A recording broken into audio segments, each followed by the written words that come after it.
Sania, last class में हमने कहाँ तक कर लिया था?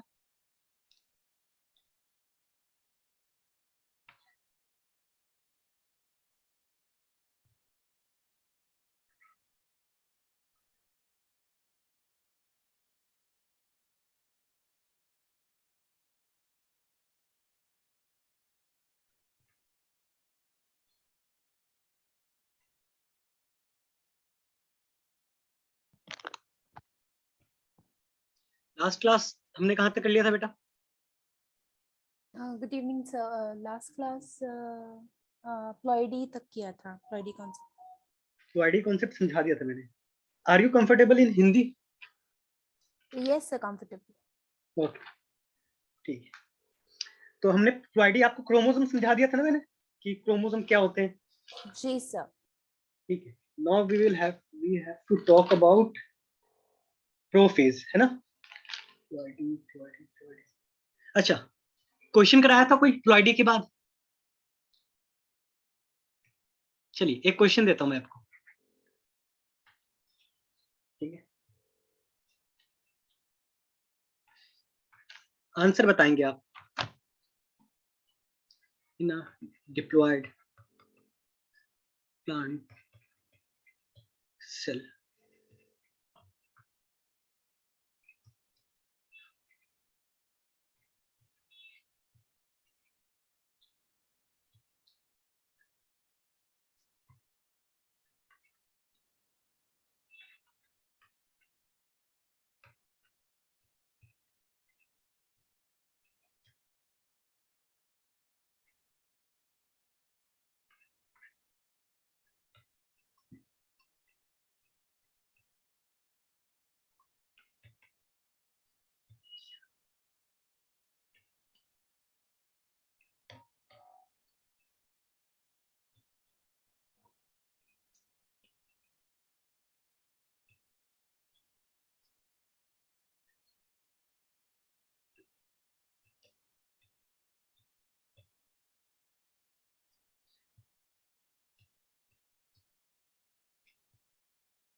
एक क्वेश्चन लिखा है, इसका आंसर बताया।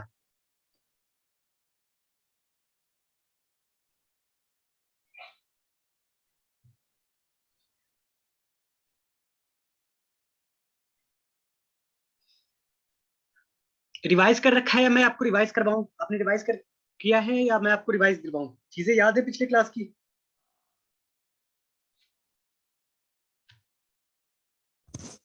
सर पूरी तो नहीं, बट थोड़ी थोड़ी याद है। ठीक है, ठीक है। देखो, मैंने आपको बताया था कि इंटरफेस हमने बेसिकली कर लिया था। इंटरफेस में मैंने क्या बोला था कि 3 फेज होते हैं। कितने फेज होते हैं इंटरफेस में?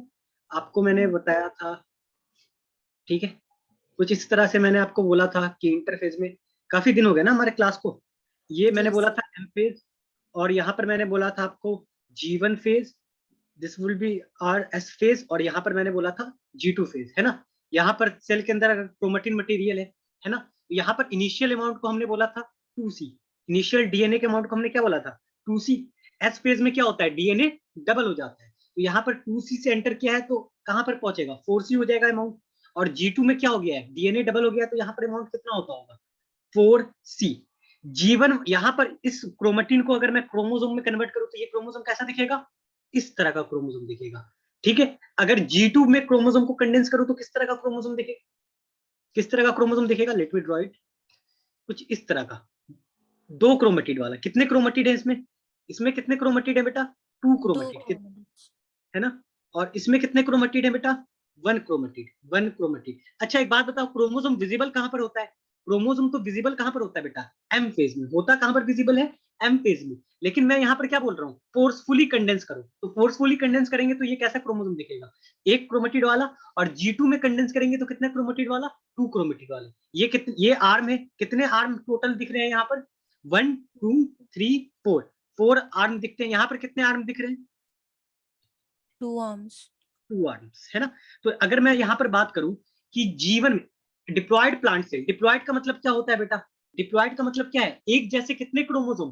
2 2। क्रोमोसोम। एक मदर से आए होंगे, एक फादर से आए होंगे। तो यानी इसको मैं क्या बोल सकता हूँ, 2n, क्या बोल सकता हूँ, 2n, है ना। डिप्लॉयड को 2n से डिनोट करते हैं। तो क्या बोल रहा है, in a diploid plant cell number of chromosome, number of chromosome कितना बता रहा है, 36। कितने क्रोमोसोम बता रहा है, 36। कौन से स्टेज में, G2 में। तो कैसे क्रोमोसोम है, तो इस तरह का क्रोमोसोम दिखेगा। ऐसे क्रोमोसोम कितना बता रहा है, 36 बता रहा है। तो यानी 2n की वैल्यू कितनी है, 36। आपको पूछ रहा है क्रोमोसोम जीवन में कितने होंगे, जीवन में कितने क्रोमोसोम होंगे, G2 में 36 है। तो चलो मैं याद दिला देता हूँ, याद दिला देता हूँ, कोई बात नहीं। देखो, सर हाफ होंगे इसके। नहीं नहीं नहीं नहीं बेटा, देखो यहां और यहां पे G1 और G2 में क्रोमोसोम नंबर क्या होता है, सेम होता है। बस यहाँ पर क्रोमोसोम कैसा होता है बेटा, मान लो यहाँ पर क्रोमेटिड था, ये क्रोमेटिड था, इसको क्रोमोसोम में कन्वर्ट किया तो ये ऐसा क्रोमोसोम दिखा। यहाँ पर क्रोमेटिड कितना हो गया, डबल हो गया या नहीं हो गया, डीएनए का अमाउंट डबल हो गया। तो यहाँ पर इसको कन्वर्ट किया तो कैसा दिखा क्रोमोसोम, ऐसा दिखा। ठीक है, तो यहाँ पर मैंने कितना क्रोमोसोम बनाया, एक क्रोमोसोम। यहाँ पर कितना क्रोमोसोम है, 1। यहाँ पर भी कितना क्रोमोसोम है, 1। बस G1 और G2 में फर्क क्या है, यहाँ G2 वाले क्रोमोसोम में कितने क्रोमेटिड, 2 क्रोमेटिड। G1 वाले में क्रोमोसोम में कितने क्रोमेटिड, 1 क्रोमेटिड। G2 में कितना अमाउंट, डबल अमाउंट। G2 में हमेशा कितना होगा बेटा, 4C होगा। रिवाइज करना एक बार, G2 में हमेशा कितना होगा बेटा, 4C। G1 में हमेशा कितना होगा, 2C। क्यों, G1 में यहाँ पर क्रोमेटिड था, एस फेज में क्या हुआ बेटा, क्रोमेटिड क्या हो जाता है, डबल हो जाता है ना। याद आ रहा है, जी सर। ठीक है। तो यानी कहने का मतलब G1 में और G2 में नंबर ऑफ क्रोमोसोम क्या होते हैं, सेम होते हैं। G1 और G2 में नंबर ऑफ क्रोमोसोम क्या होते हैं, सेम होते हैं। तो अगर G2 में 36 है तो G1 में कितने क्रोमोसोम होंगे, आप खुद बताइए। 36। 36। लेकिन G2 में कैसा क्रोमोसोम होगा, G2 में ऐसा वाला क्रोमोसोम होगा, यहाँ पे मैंने ड्रॉ कर दिया। लेकिन G1 में कैसा वाला क्रोमोसोम होगा, यहाँ पे मैं लिख भी देता हूँ, सिंगल क्रोमेटिड वाला। कैसा क्रोमेटिड वाला, सिंगल क्रोमेटिड वाला, है ना। जी सर। और G2 में कैसा क्रोमेटिड वाला, यहाँ पर डबल मैंने क्रोमेटिड। Double, 2 chromatids. कैसे क्रोमेटिड, यहाँ G2 में बात कर रहे हैं तो 2 क्रोमेटिड क्रोमोसोम, है ना, 2 क्रोमेटिड क्रोमोसोम। एक बार रिवाइज कीजिएगा अगले क्लास में। अगली क्लास क्या है हमारी, थर्सडे को है ना। तो आप रिवाइज करके एक बार, अगर कुछ डाउट होगा तो पूछ लेंगे। अच्छा, गेमीट क्या होता है आप जानती हैं, गेमीट क्या होता है, what do you mean by gamete. So gamete तो दो फ्यूजन से स्पर्म, बनता है। नहीं नहीं नहीं बेटा, गैमीट का मतलब क्या है, या तो इधर स्पर्म और इधर ओवम, या तो स्पर्म होगा या तो ओवम होगा।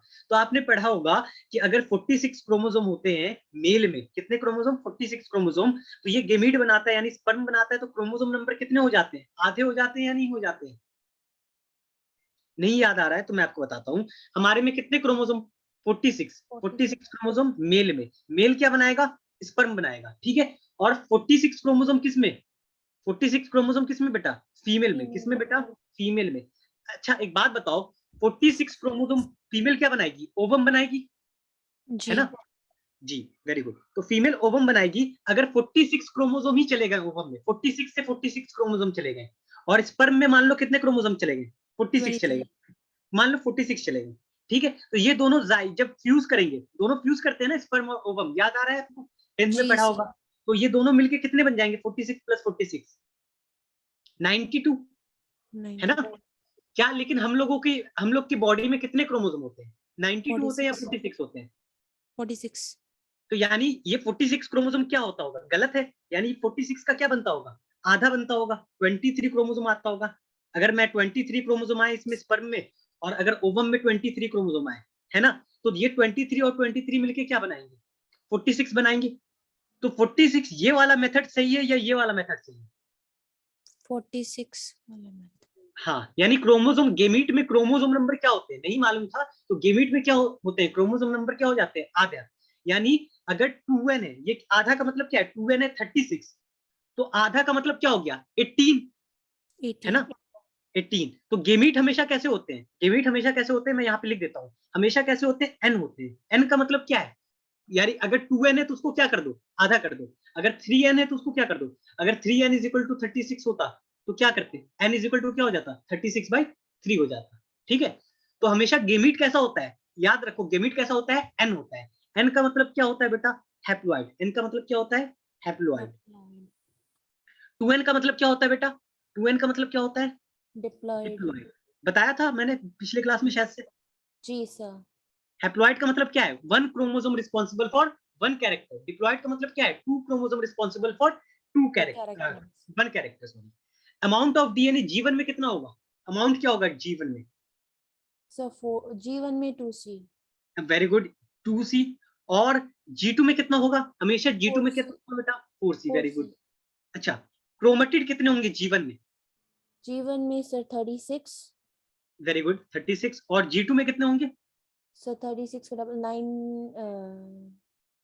72। 72। Yes sir. ठीक है, तो कॉपी कीजिए जल्दी से। ये बात ये क्वेश्चन आपको समझ में आ गया तो कॉपी कर ले। Yes sir. आगे बात करते हैं फिर।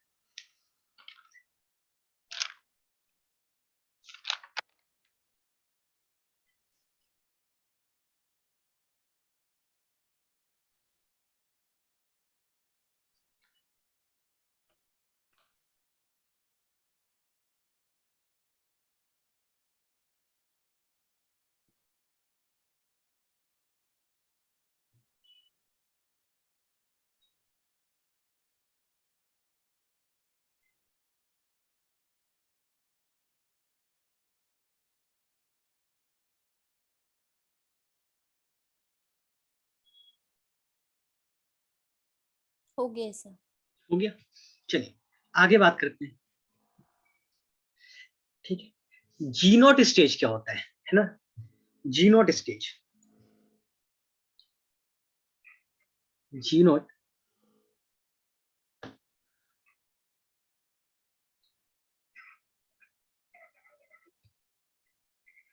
जी नॉट स्टेज या क्विसेंट स्टेज है ना?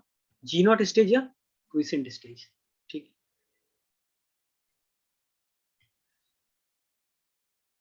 सेल की बात करूं, अगर मैं सेल की बात करूं तो सेल में क्या होता है बेटा? सबसे पहले सेल कहां पे जाता है? एम फेज, सेल डिवीजन करके। सेल डिवीजन करेगा, उसके बाद सेल कहां पे एंटर करेगा? ग्रोथ करेगा, G1। उसके बाद सेल क्या करेगा? अपने डीएनए को डुप्लीकेट करेगा, S। उसके बाद और क्या कर रहा होगा? ग्रोथ कर रहा होगा, G2। यही होता है ना? तो सेल सेल क्या करता है? G1, S, then G2, again it will enter into M phase, है ना? अगर मान लो ये सेल साइकिल है ना? ये सेल साइकिल है, एक सीक्वेंस को फॉलो करता है। अगर मान लो सेल क्या कर रहा है? जीवन सेल को, ये सेल है, ये मान लो सेल है, इसने जीवन की जगह, जीवन के बाद कहां पे जाता है सेल? जीवन में तो के बाद कहां जाता है? एस। एस में ना जाकर ये सेल कहां चला गया? एक दूसरे स्टेज में चला गया जहां पर सेल क्या है? इनएक्टिव है। जहां पर सेल क्या है बेटा? इनएक्टिव।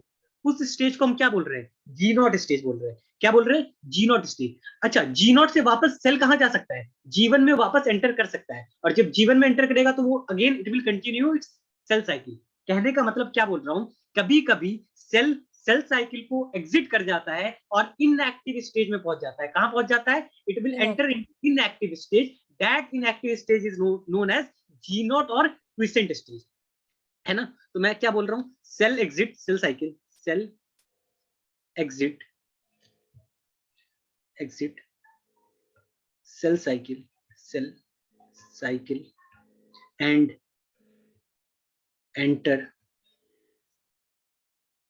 Into inactive stage. और कहां पर एंटर कर जाएगा? इनएक्टिव स्टेज में। ठीक है, और इन इसी इनएक्टिव स्टेज को क्या बोलेंगे? Called quiescent stage. क्या बोलते हैं? Quiescent stage. तो ये बहुत इंपॉर्टेंट है, आपके बोर्ड में ऐसे छोटे मोटे क्वेश्चन पूछ लिया जाएंगे, और इवन नीट में भी पूछा जा सकता है ना, क्विसेंट स्टेज। ठीक है, अच्छा, यहाँ पर कोई पूछे सेल क्या डिवाइड कर सकता है? तो नहीं, सेल डिवाइड नहीं कर सकता। अगर सेल डिवाइड करना होता तो उसको कहां पर एंटर करना पड़ता? एम फेज में एंटर करना पड़ता है ना? तो यहाँ पर डिवीजन, सेल का डिवीजन हो रहा है क्या? नहीं, सेल का डिवीजन यहाँ पर नहीं हो रहा है, नो डिवीजन। ठीक है, क्या यहाँ पर, अच्छा, जो सेल डिवाइड नहीं करते उनको क्या बोलते हैं? Cell which do not divide are known as permanent cell. Cell which do not divide, which do not divide, उसको क्या बोलते हैं? परमानेंट सेल बोलते हैं। We call them as permanent cell. ठीक है, तो एक बात बताओ, can we call this permanent, can we call this uh, can we call this stage, can we call the cell in G naught stage as a permanent cell? क्या मैं cell, नहीं, क्यों नहीं बोल सकते हैं परमानेंट सेल? देखो इसमें डिवीजन नहीं हो रहा है, इस स्टेज में क्या हो, डिवीजन नहीं हो रहा है, क्योंकि ये वापस जाके डिवीजन स्टार्ट कर वापस सकता जाके डिवीजन कर सकता है। तो we can not call this cell as a permanent cell. तो क्या ये परमानेंट सेल है? तो आंसर वुड बी नो। तो ये क्वेश्चन हो गया नीट का। ठीक है, क्विसेंट स्टेज क्वेश्चन किसका हो गया? बोर्ड का। और ये यहाँ से क्वेश्चन किस पे पूछा जा सकता है? नीट पे पूछा जा सकता है। ठीक है, ठीक है। तो अगर मैं कह सकता हूं quiescent stage act as a reservoir of cell, act as a reservoir of cell, यहां पर क्या होंगे? बहुत सारे सेल जमा हो गए होंगे। जब ऑर्गन को या ऑर्गेनिज्म को सेल की जरूरत होगी, तो वो जी नॉट स्टेज से सेल्स वापस कहां पे चले जाएंगे? सेल साइकिल में चले जाएंगे, है जी ना? जी। Act as reservoir of cell. ये कॉपी करें, फिर आगे बात करते हैं। Okay sir.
धीरे सर। Done, okay. यस। चलिए आगे बात करते हैं। Now we will talk about, अच्छा, we will write down a note. ठीक है। अच्छा, मान लीजिए DNA damage, DNA damage repair occur in DNA, कोई पूछे डीएनए डैमेज, मान लो सेल के अंदर सेल पैदा हुआ, सेल क्या हुआ? अभी पैदा हुआ है, और सेल के अंदर क्या हुआ बेटा? डीएनए में डैमेज आ गया। तो डीएनए में डैमेज होना अच्छी बात है या खराब बात है? गलत बात है। गलत बात है। अगर डीएनए खराब हो गया तो उसकी वजह से क्या होगा? ऑर्गेनिज्म में भी प्रॉब्लम आ सकती है। तो एक बात बताओ, डीएनए डैमेज जो रिपेयर, डीएनए डैमेज रिपेयर कौन से स्टेज में होना चाहिए, कौन से फेज में होना चाहिए रिपेयर अकर इन? आप खुद सोचो एस फेज में।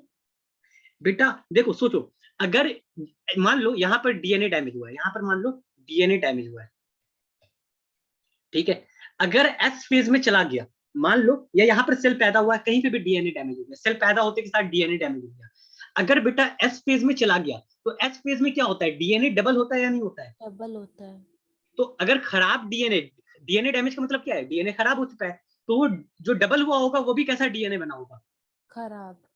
तो वो डीएनए फिर कहां पर एंटर करेगा? जी2 में, और वो फिर कहां पर एंटर कर जाएगा? एम में। और एम में एंटर करेगा तो दो नए सेल बनेंगे, तो दोनों नए सेल में क्या खराब डीएनए आ जाएगा क्या? जी sir.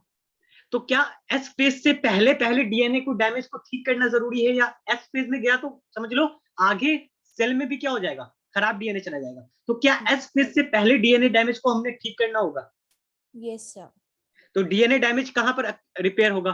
DNA damage repair occur इन जीवन फेज, है ना? वो कहां पर होगा बेटा? जीवन फेज। ठीक है। तो जीवन से एस फेज में, जीवन टू एस फेज हम क्या बोल सकते हैं? चेक पॉइंट बोल सकते हैं, जहां पर चेक सेल चेक पॉइंट, इसको क्या बोल सकते हैं? Check point. ठीक है। टोटल कितने चेक पॉइंट होते हैं? टोटल चेक पॉइंट होते हैं हमारे सेल में। चेक पॉइंट्स की मैं अगर बात करूं तो कितने चेक पॉइंट होते हैं? एक होता है G1 to S, ठीक है। एक और क्या होता है? G2 to M में भी होता है। और एक तीसरा चेक पॉइंट कहां पर होता है? M फेज में। कितने चेक पॉइंट होते हैं सेल के अंदर? ठीक है। चेक पॉइंट का मतलब चीजें देख सब सही है या नहीं है, वहां पर चेक होता है डीएनए सही है या नहीं है। तो चेक पॉइंट टोटल का कितने चेक पॉइंट है सेल के अंदर? Three. G1 to S, G2 to M phase, और एक तीसरा चेक पॉइंट कहां पर होता है? M phase.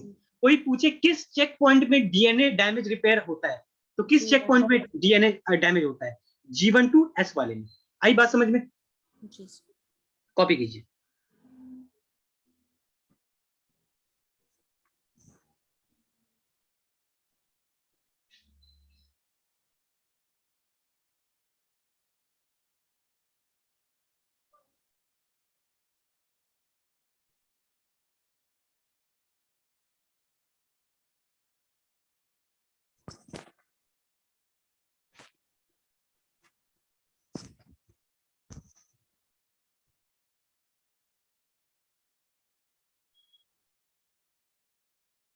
Completed, sir. Done? Yes. Sorry for that. Now we will talk about ना M phase. ठीक है? Now we will talk about M phase. हमने इंटरफेस देख लिया. हमने क्या बात कर ली? जीवन में क्या चेंजेस आते हैं वो देख ली. जीवन में क्या होते हैं बेसिकली? ग्रोथ होता है. उसके बाद S में क्या होता है? डीएनए डुप्लीकेशन और सेंट्रियोल डुप्लीकेशन. याद करो, centriole duplication and histone synthesis. और G2 में क्या होता है? अगेन ग्रोथ, है ना? तो growth is a continuous process. Growth कभी भी रुकता नहीं है. Now we will talk about very interesting phase, that is M phase, है ना? Now we will talk about M phase. ठीक है? Point to be noted here is it is the most dramatic phase. We call this phase as a most dramatic phase. Most dramatic phase. ठीक है? Drama यानी dramatic phase का मतलब क्या है? यहाँ पर ड्रामा हो रहा होगा. सेल के अंदर ड्रामा हो सकता है क्या? ड्रामा तो इंसान करते हैं ना बेसिकली. तो ड्रामा का मतलब क्या होता है? जब ड्रामा होता है तो उसमें बहुत सारे उथल पुथल होती है, चीजें बहुत सारी उथल पुथल हो रही होती है ना, बहुत सारे चेंजेस हो रहे होते हैं. जैसे Yes. अगर ड्रामा चल रहा है, मतलब मान लो बंदर शो दिखा रहा है, तो उसमें बहुत सारे आदमी होते हैं ना, बहुत चहल पहल होती है. तो यानी कहने का मतलब सेल के अंदर भी क्या होता होगा? एम फेज में बहुत सारी चहल पहल आ जाती होगी. नहीं आ रही बात समझ में? इंटरफेज में क्या था? सेल शांत था. इंटरफेज में क्या था? शांत था. जैसे ही एम फेज शुरू हुआ, उसमें सेल के अंदर क्या शुरू हो गई? बहुत सारी उथल पुथल या चहल चहल पहल. चहल पहल समझ में आता है ना बेटा? जी सर जी. ठीक है. तो यानी कहने का मतलब इसमें बहुत सारी चहल पहल हो गई. इसको मैं लिख रहा हूं, major reorganisation occur. Major reorganisation. Reorganisation reorganisation occur in nucleus and cytoplasm. यानी देखो, सेल के अंदर क्या है? एक तो न्यूक्लियस है और एक तो साइटोप्लाज्म है. तो न्यूक्लियस में भी बदलाव आ रहा है और किसमें बदलाव आ रहा है? साइटोप्लाज्म में भी बदलाव आ रहा है. तो major reorganisation occur in nucleus and cytoplasm. इसलिए इसको क्या बोल रहे हैं? मोस्ट ड्रामेटिक फेज बोल रहे हैं. ठीक है? उसके बाद second point would be, we call this as a equational division. M phase में क्या होगा? एम फेज में बेसिकली सेल डिवीजन होगा ना बेसिकली. एम फेज में बताया ना, सेल डिवीजन सेल होगा. डिवीजन होगा. हाँ. तो we call this as a equational division. M phase को हम क्या बोलते हैं? इक्वेशनल डिवीजन बोलते हैं. ये बोर्ड में बहुत इंपॉर्टेंट है. बोर्ड में अगर ऑब्जेक्टिव क्वेश्चन आया तो, या सब्जेक्टिव क्वेश्चन आया तो, ये बहुत फेमस क्वेश्चन है कि हम एम फेज को इक्वेशनल डिवीजन क्यों बोलते हैं. Why we call M phase as a equational division. तो देखो, इक्वेशन क्या होता है? जब left hand side is equal to right hand side. Yes. है ना? तो मैं देखो, ये सेल था, human cell. Let this be a human cell. तो कितने क्रोमोसोम होंगे? 46 क्रोमोसोम. ठीक है? तो डिवाइड करेगा और दो सेल पैदा होंगे, है ना? दो सेल पैदा हो गए. ये रहा एक सेल, ये रहा एक सेल. इसमें भी कितने क्रोमोसोम जाएंगे? 46 क्रोमोसोम. इसमें भी कितने क्रोमोसोम गए? 46 क्रोमोसोम. तो डिवाइड होने से पहले सेल के अंदर कितने क्रोमोसोम? 46 क्रोमोसोम. डिवाइड होने के बाद सेल के अंदर कितने क्रोमोसोम? 46 क्रोमोसोम. तो यानी LH is equal to RHS. यानी सेल डिवाइड होने से पहले जितने क्रोमोसोम होते हैं, डिवाइड होने के बाद भी उतने ही क्रोमोसोम सेल के अंदर रहते हैं. इसलिए इसको हम क्या बोलते हैं? इक्वेशनल डिवीजन बोलते हैं. क्या बोलते हैं? Equational division. ठीक है? और the third point is, third point की बात करूं, it is a progressive phase. Phase is क्या? फेज को मैंने क्या बोला था पिछले क्लास में? फेज क्या है? सेल के अंदर जो चेंजेस आ रहे हैं ना, उसी को मैंने क्या बोला? फेज बोला, है ना? तो प्रोग्रेसिव फेज, ये क्या है? Progressive phase. फेज का मतलब I am talking about change. Progressive का मतलब क्या होता है? प्रोग्रेस करना. प्रोग्रेस करने का मतलब क्या होता है? आगे बढ़ते जाना, कहीं पर नहीं रुकना. तो सेल डिवीजन भी क्या है? एक कंटिन्यूअस प्रोसेस है, रुकता उकता नहीं है. एक बार स्टार्ट हो गया तो स्टार्ट हो गया, है ना? तो progressive cell division is a continuous process. Cell division क्या है इसका मतलब? Cell division is a continuous process.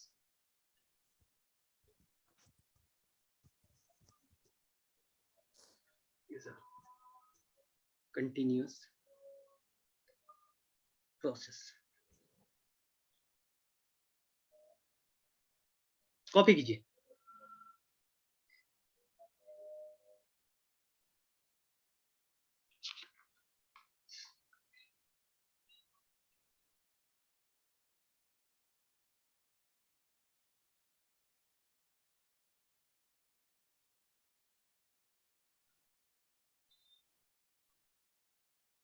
हो गया सर. हो गया? Very fast. We divide M phase. अच्छा, हमने क्या बोला? We have talked about major reorganisation occur in both in nucleus and cytoplasm, है ना? तो we divide M phase into two phases. We divide M phase in two phase, है ना? First one is karyokinesis. Karyokinesis नाम सुना है बेटा? जी sir. नाम अभी तक जरूर सुना होगा अभी तक, है ना? काइनेसिस, ठीक है। और the second one is cytokinesis. Cytokinesis. Cytokinesis क्या होता है बेटा? Karyokinesis, what do you mean by karyokinesis? Sir division of nucleus. Very good. Division. Karyokinesis means division of nucleus, or we can say that nucleus divide into two equal half. है ना? What does this means? This means nucleus divides into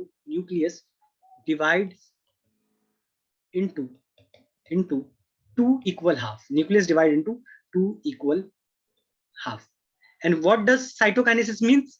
This means division of cytoplasm. अच्छा, cytoplasm का division होते ही cell will divide into two cell, है ना? तो division of cytoplasm which will complete cell division. तो first क्या होगा? division of nucleus, उसके बाद क्या होगा? division of cytoplasm, है ना? तो division of cytoplasm which completes cell division, है ना? which completes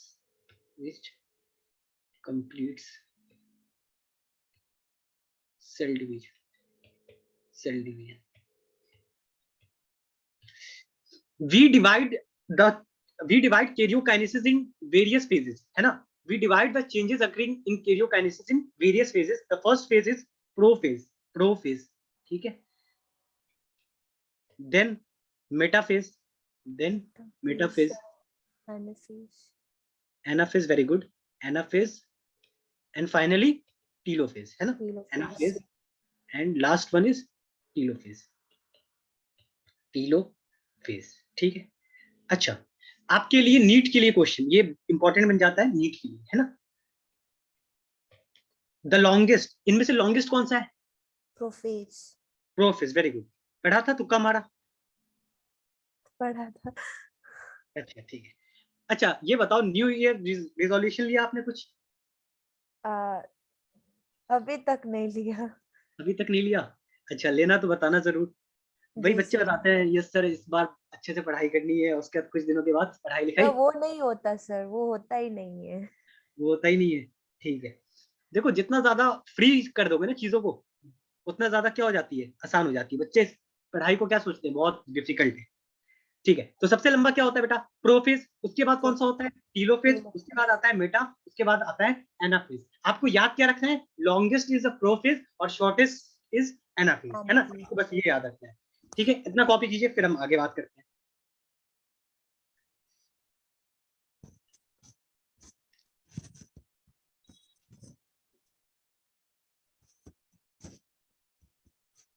हो गया सर। हो गया? बहुत फास्ट हो बेटा, लिखने से ज्यादा सुनने पे ध्यान देना, ठीक है। अच्छा, मैं अगर बात करूं सिचुएशन बिफोर प्रोफेज, यानी कहने का मतलब प्रोफेज से पहले क्या हुआ होगा सेल के अंदर? प्रोफेज से पहले क्या हुआ होगा? Situation before prophase. हमने, देखो एक बात बताओ, क्या प्रोफेज से पहले वाली कहानी आपने नहीं पढ़ी? क्या हमने प्रोफेज से पहले की कहानी नहीं पढ़ी है क्या? ये बताइए।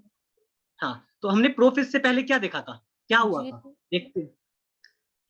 एक सेल था, ये मान लो सेल है ना? Suppose this is a cell, ठीक है। इसके अंदर मैंने बनाया न्यूक्लियस। इसके अंदर मैंने क्या बनाया? सेल के अंदर न्यूक्लियस, ठीक है। न्यूक्लियस के अंदर क्या होता है बेटा? क्रोमेटिन मटेरियल होता है।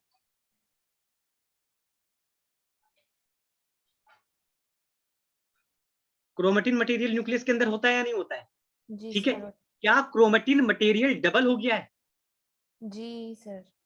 ठीक है, तो ये रहा क्रोमेटिन मटेरियल के अंदर क्या है? डीएनए है बेसिकली। तो मैं डबल बना रहा हूँ, दो अलग अलग कलर से बना रहा हूँ।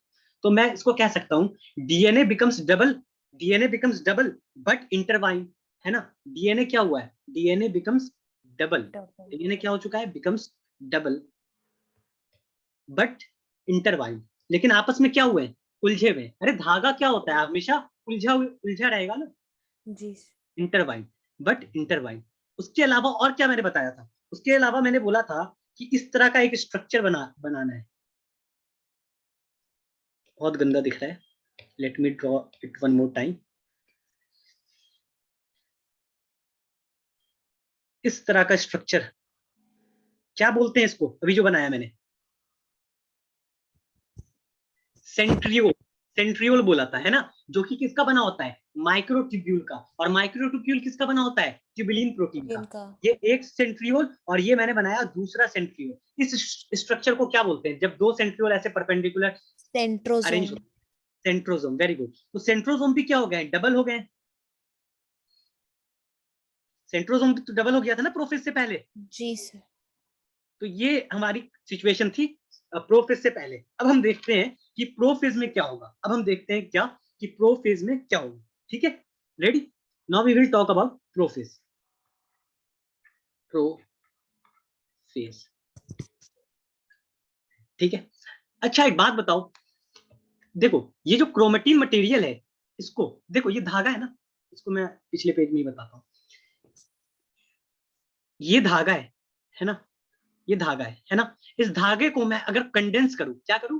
कंडेंस करूं, कंडेंस करूं, तो ये धागा को मैं शेप दे सकता हूं क्या? आपके हाथ में धागा है, धागे को ऐसे से कंडेंस करके अलग अलग शेप दे सकती है या नहीं दे सकती हैं आप? जी सर। ठीक है, तो इस धागे को मैं इस तरह से अगर शेप दे दूं तो इसको क्या बोलते हैं? Spindle fibres. अरे नहीं बेटा, ये धागा क्या था बेटा? ये धागा क्रोमेटिन है, क्रोमेटिन। और क्रोमेटिन किसका बना है? मैंने बताया था आपको। एक इसके अंदर क्या होता है बेटा? डीएनए होता है ना बेटा? डीएनए होता है। और दूसरा, डीएनए पे चार्ज कैसा होता है? नेगेटिव चार्ज होता है। डीएनए पे चार्ज कैसा होता है? नेगेटिव। और यहाँ पर दूसरी क्या चीज होती है? हिस्टोन प्रोटीन होता है या नहीं होता है? हिस्टोन प्रोटीन पे चार्ज कैसा होता है? पॉजिटिव। पॉजिटिव। कैसा चार्ज होता है? पॉजिटिव। डीएनए क्या है बेटा? बहुत ही लंबा मॉलिक्यूल है। डीएनए कैसा मॉलिक्यूल है? बहुत ही लंबा लंबा। मॉलिक्यूल है। डीएनए क्या मॉलिक्यूल है? बहुत ही लंबा, कुछ इस तरह से। और ये रहा हिस्टोन प्रोटीन, यहाँ पर आए हिस्टोन प्रोटीन। ये डीएनए का लेंथ कितना होता है बेटा? अगर मैं लेंथ की बात करूं ह्यूमन डीएनए के, तो ये लेंथ होता है 2.2 मीटर। लेंथ इसका कितना है बेटा? लेंथ की मैं बात 2.2। करूं 2 मीटर। तो क्या सेल के अंदर इतना लंबा चीज, इतनी लंबी चीज फिट हो सकती है क्या? लेंथ वुड बी नहीं। अराउंड, नहीं। तो क्या इसको छोटा करने की जरूरत है? इसके लेंथ को जी सर। 2.2 मीटर। तो इसको छोटा कैसे करेंगे? अगर मेरे पास इतना लंबा धागा है, इसको छोटा कैसे करूंगा? फोल्ड कर दूं, धागे को जी। क्या कर दूंगा? फोल्ड कर दूंगा, है ना, या क्वाइल कर दूंगा। ऐसे लंबा सा धागा है, लेकिन उसको ऐसे ऐसे क्वाइल करके छोटा किया जा सकता है या नहीं किया जा सकता है? तो जी ये सर। देखो, ये देखो, तो ये मैं आपको क्या बता रहा हूँ, ये क्या है? हिस्टोन है। ये क्या है? हिस्टोन। हिस्टोन कैसा चार्ज है बेटा? पॉजिटिव। DNA negative. क्या इनमें अट्रैक्शन होगा? तो ये मान लो ये डीएनए, ये क्या है बेटा? डीएनए, सिंगल डीएनए, है ना। अच्छा यहाँ पर क्या आया? हिस्टोन प्रोटीन है। क्या है? Histone protein. शायद मैंने पिछले क्लास में बताया होगा, लेकिन कोई बात जी नहीं, नहीं सर। याद आ रहा। सब भी समझ आया, वो कॉइलिंग होगा और उसके बाद उससे क्रोमैटिन फाइबर बनेगा। Very good. फिर देखो सेल। फाइलिंग हो गई। तो इसको मैं, जी जी। इसको दूर से अगर मैं देखूं, अगर दूर से देखूं तो बंदर नजर आ रहे थे। चलो पास आके देखा तो क्या देखा? कुछ नहीं। तो ये दूर से देखूं तो ये धागा बन गया, और ऐसा लग रहा है धागे पे ऐसे से बीट्स बन गए। जी सर। इसी धागे, ये जो धागा बना, इसी धागे को हम क्या बोलते हैं? क्रोमेटिन फाइबर बोलते हैं। क्या बोलते हैं? Chromatin fibre. अगर इस धागे को मैं और ज्यादा क्वाइल कर दूं, इस धागे को और ज्यादा क्वाइल कर दूं, तो क्या इस तरह का शेप ले लेगा? और इसी को जी। क्या बोलता हूं मैं? क्रोमोसोम। तो क्या आपको क्रोमोसोम समझ में आता है और क्रोमेटिन समझ में आता है? जी क्रोमोसोम क्या सर। है? सेम चीज है, बस क्वाइलिंग और ज्यादा कर दो तो क्या बन जाएगा? क्रोमेटिन बन जाएगा। ठीक है। तो मैं प्रोफेज की बात कर रहा हूं। मैं किसकी बात कर रहा हूं बेटा? प्रोफी। प्रोफेज की।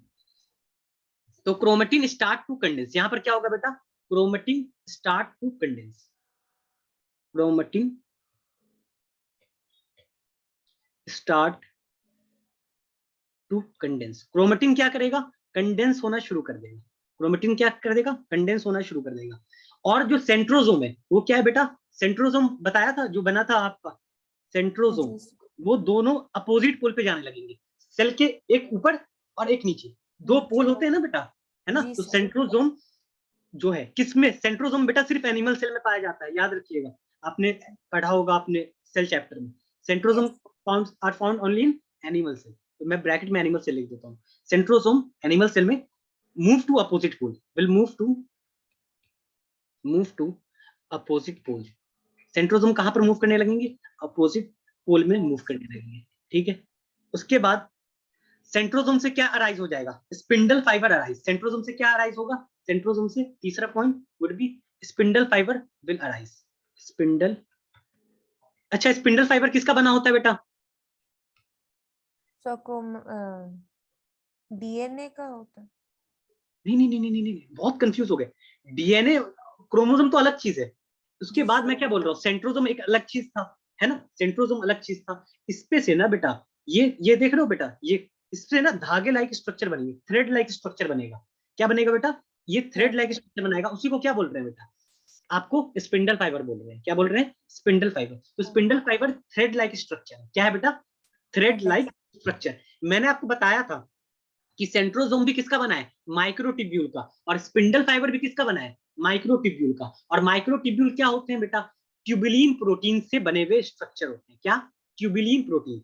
यानी स्पिंडल फाइबर क्या है बेटे? बेसिकली प्रोटीन का बना हुआ स्ट्रक्चर है, धागा, प्रोटीन का बना हुआ धागा, है ना। कुछ भी समझ में नहीं आएगा, अगर आपको लगे मैं तेज पढ़ा रहा हूँ तो बता दीजिएगा, ठीक है। जी नहीं सर, वो थोड़ा कंफ्यूजन था ये फाइबर में। हाँ कोई बात नहीं, वो तो आप बच्चे हैं, तो कंफ्यूजन इज वेरी जरूरी। कंफ्यूजन नहीं है तो फिर मजा कहाँ। उसके बाद क्या है? उसके बाद देखो क्रोमेटिन कंडेंस होना शुरू हो गया, तो एक वक्त आएगा कि क्रोमेटिन कंडेंस होकर क्या बनेगा? सोचो, क्रोमेटिन कंडेंस होकर क्या बनेगा? क्रोमोसोम। हाँ वेरी गुड। तो क्रोमोसोम, अच्छा क्रोमोसोम बनेगा, है ना, क्रोमोसोम। अच्छा यहाँ पर डीएनए का अमाउंट डबल हो चुका है। प्रोफेज में। प्रोफेज से पहले इंटरफेज में गया होगा सेल। हमेशा ऑलवेज रिमेंबर, प्रोफेज से पहले क्या था? इंटरफेज। इंटरफेज में क्या आता है? S phase. एस फेज में डीएनए का अमाउंट क्या हुआ था? डबल हो गया था। डबल। तो क्या क्रोमो, यहाँ पर जो डीएनए अमाउंट डबल हो चुका है ना, यही तो एम फेज में गया। देखो बेटा, देखो यहाँ पर डीएनए का अमाउंट क्या हुआ? यहाँ पर देखो कम क्रोमोसोम बनाया, क्रोमेटिड कम बनाया। यहाँ पर क्रोमेटिड क्या हो रहा है? डबल हो रहा है। और यहाँ पर क्रोमेटिड कितना हो गया है? डबल हो चुका है, क्रोमेटिड डबल हो चुका है। और यही सेल कहाँ पे जा रहा है? एम फेज में जा रहा है। तो एम फेज में क्रोमेटिड डबल गया है या आधा गया है? डबल। सॉरी तो, हाँ डबल। तो कहने का मतलब अगर मैं इसको क्रोमोसोम में कन्वर्ट करूं तो कितना क्रोमेटिड वाला क्रोमोसोम बनता है? 2 क्रोमेटिड वाला क्रोमोसोम बनता है ना बेटा। जी सर। तो ये एम फेज में जो सेल होगा, एम फेज में जो सेल होगा, अगर उसको क्रोमोसोम में कन्वर्ट करूं उसके मटेरियल को, तो वो भी 2 क्रोमेटिड वाला क्रोमोसोम बनेगा। जी सर। ठीक है, वेरी गुड। तो यानी क्रोमेटिन मटेरियल कंडेंस होना शुरू हुआ है, तो यानी स्टार्टिंग में क्या हुआ? प्रोफेज की स्टार्टिंग, देखो प्रोफेज क्या है? बेसिकली चेंज है ना। तो प्रोफेज के स्टार्टिंग में क्या हुआ? क्रोमेटिन कंडेंस होने लगा। और एंड होते होते क्या होगा? एंड होते होते क्या दिखेगा? कंडेंस हो चुका है, तो मतलब क्या बन चुका होगा? क्रोमोसोम। क्या बन चुका होगा? क्रोमोसोम। क्रोमोसोम। क्रोमोसोम। क्रोमोसोम। और कितने chromatid? Chromosome with 2 chromatid, with two two. Chromatid visible, chromatid visible, यानी क्रोमोसोम दिखने लगेगा, क्रोमोसोम दिखने लगेगा। उसके बाद मैं बात करूं, क्या प्रोटीन बनने का काम पहले ही हो चुका था? जो भी प्रोटीन की जरूरत थी, हिस्टोन प्रोटीन से लेकर ट्यूबुलिन प्रोटीन, क्या हमने एस फेज और G2 फेज में बना दिया था सब कुछ? आप देखना, कॉपी रिवाइज करना, तो मैंने 2-3 तरह के प्रोटीन बनवाए थे। एस फेज में यस हिस्टोन सर। बनाया था और ट्यूबुलिन प्रोटीन बनवाया था। यानी जो प्रोटीन बनाने वाला काम जो है वो कहां पर चलता है? इंटरफेज एस में। फेज। ट्रांसक्रिप्शन ट्रांसलेशन बताया था, है ना। यस ठीक सर। है। तो एक बात बताओ, प्रोटीन कौन बनाता है? राइबोसोम बनाता है। प्रोटीन जी फैक्ट्री या सर। राइबोसोम? मैं लिख देता हूँ, नहीं मालूम है तो मैं लिख देता हूँ। प्रोटीन कौन बनाता है? राइबोसोम्स। राइबोसोम। प्रोटीन फैक्ट्री की बात करूं, प्रोटीन कहाँ बनता है? तो राइबोसोम में बनता है। कहाँ पे बनता है? राइबोसोम में बनता है। कहाँ पर बनता है? राइबोसोम। ठीक है। अच्छा, आपने ये पढ़ा होगा कि सेल के अंदर क्या होता है बेटा? यहाँ पर एंडोप्लाज्मिक रेटिकुलम होते हैं कुछ स्ट्रक्चर, जी याद सर। करो। और एंडोप्लाज्मिक रेटिकुलम के ऊपर राइबोसोम होता है या नहीं होता है? जी सर। और यहाँ से जो प्रोटीन बनता है, यहाँ से जो प्रोटीन बनता है वो कहाँ पर एंटर करता है? कुछ इस तरह के स्ट्रक्चर में एंटर करता है क्या? गोल्गी बॉडी में। Golgi bodies. और गोल्गी बॉडी में प्रोटीन का क्या हो जाता है? मॉडिफिकेशन होता है ना।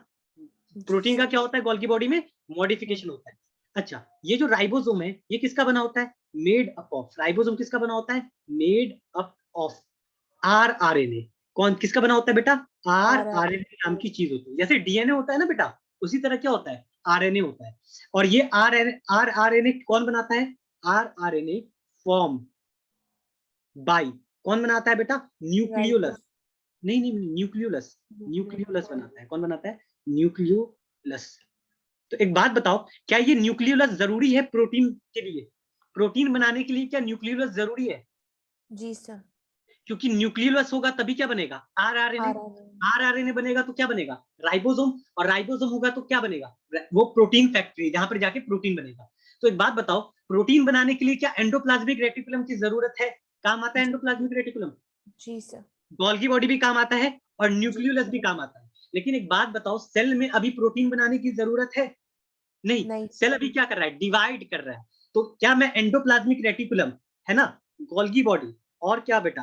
गोल्गी बॉडी, और क्या? न्यूक्लियस, ये क्या होगा? गायब हो जाएगा। इस सेल के अंदर से क्या हो जाएगा? गायब हो जाएंगे। गायब हो जाएंगे मतलब क्या हो जाएंगे? कुछ समय के लिए गायब हो जाएंगे। न्यूक्लियस ये क्या हो जाएंगे? टूट जाएंगे, छोटे छोटे टुकड़ों में डिसइंटीग्रेट हो जाएंगे। ठीक है, इंटीग्रेट। क्यों डिसइंटीग्रेट होगी? अभी इनकी जरूरत ही नहीं थी, अभी सेल को जरूरत ही नहीं थी। उसके बाद सबसे लास्ट में क्या होगा?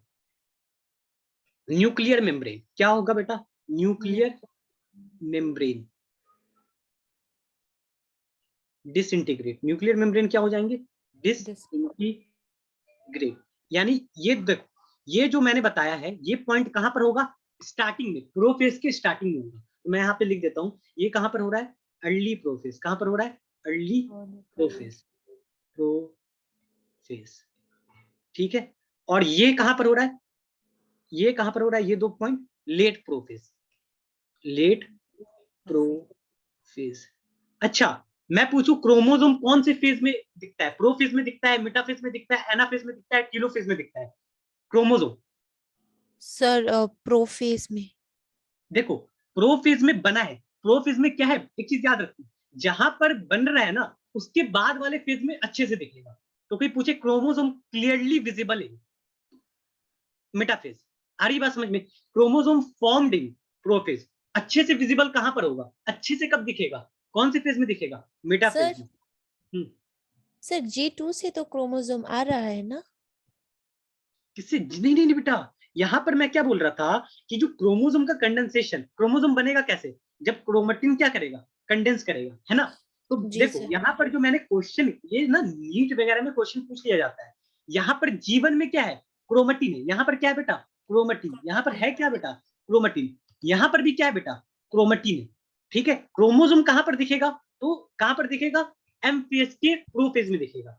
लेकिन यहां पर ओके। क्वेश्चन के सेक के लिए, कॉन्सेप्ट को समझने के लिए, यहां पर मैंने क्या किया? जबरदस्ती मैंने क्या बोला? जीवन में जो क्रोमेटिन है उसको जबरदस्ती क्वाइल कर दे।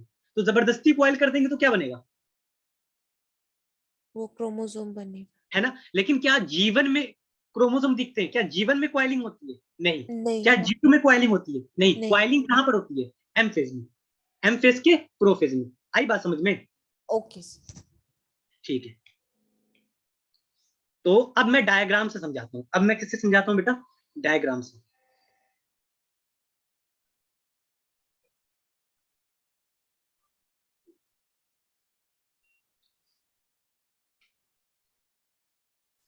ठीक है।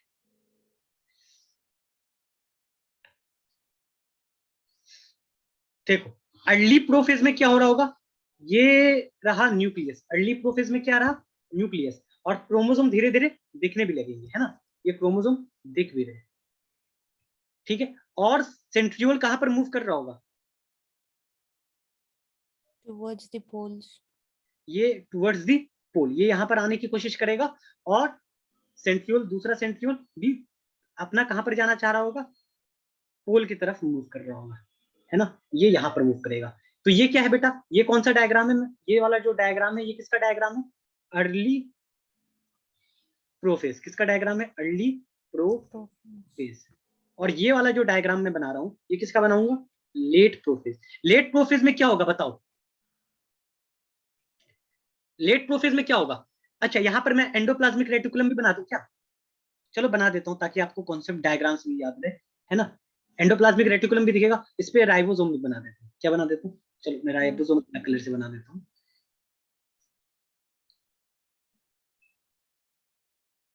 ठीक है, राइबोसोम भी बना दिया। और क्या यहाँ पर न्यूक्लियोलस भी बना देता हूँ। न्यूक्लियस के अंदर क्या बना देता हूँ? ये क्या है? न्यूक्लियोलस कहाँ पे पाया जाता है? ये न्यूक्लियोलस न्यूक्लियस के अंदर पाया जाता है ना। और मैं बनाना चाहूँ, और क्या बनाऊं? आपका गोल्गी बॉडी है ना, गोल्गी बॉडी। Golgi body. यहाँ पर सब कुछ क्या हो गया होगा? गायब हो गया होगा, है ना। ठीक है,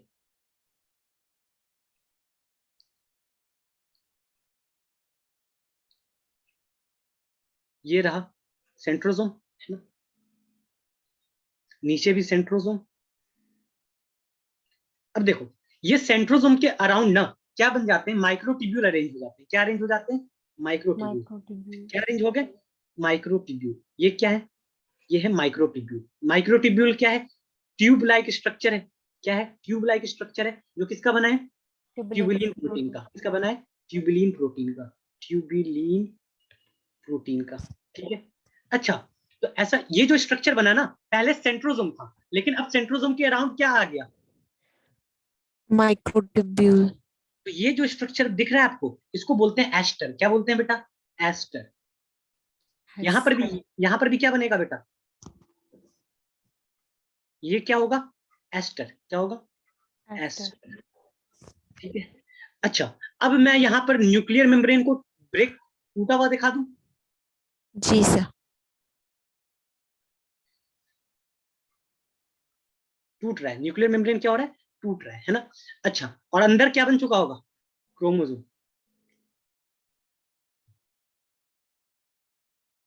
अंदर क्या बन चुका होगा? क्रोमोसोम। और यहां से क्या फॉर्मेशन हो रहा होगा? यहां से क्या फॉर्मेशन हो रहा होगा? Spindle fibre. क्या बन रहा होगा? Spindle fibre. यहां से भी क्या बन रहा होगा? Spindle fibre. ये क्या है हमारा? Spindle fibre. Spindle fibre.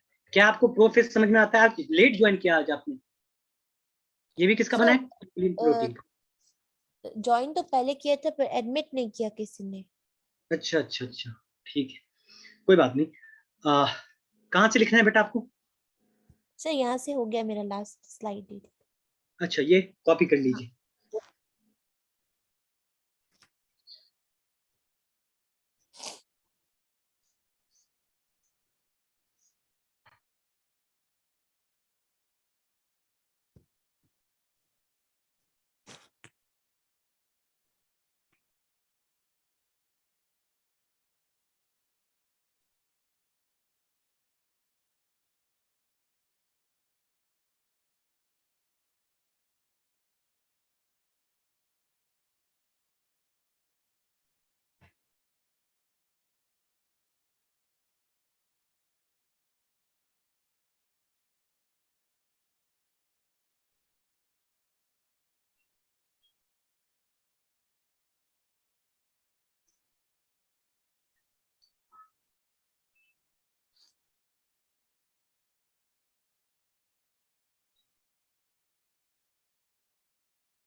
Completed sir.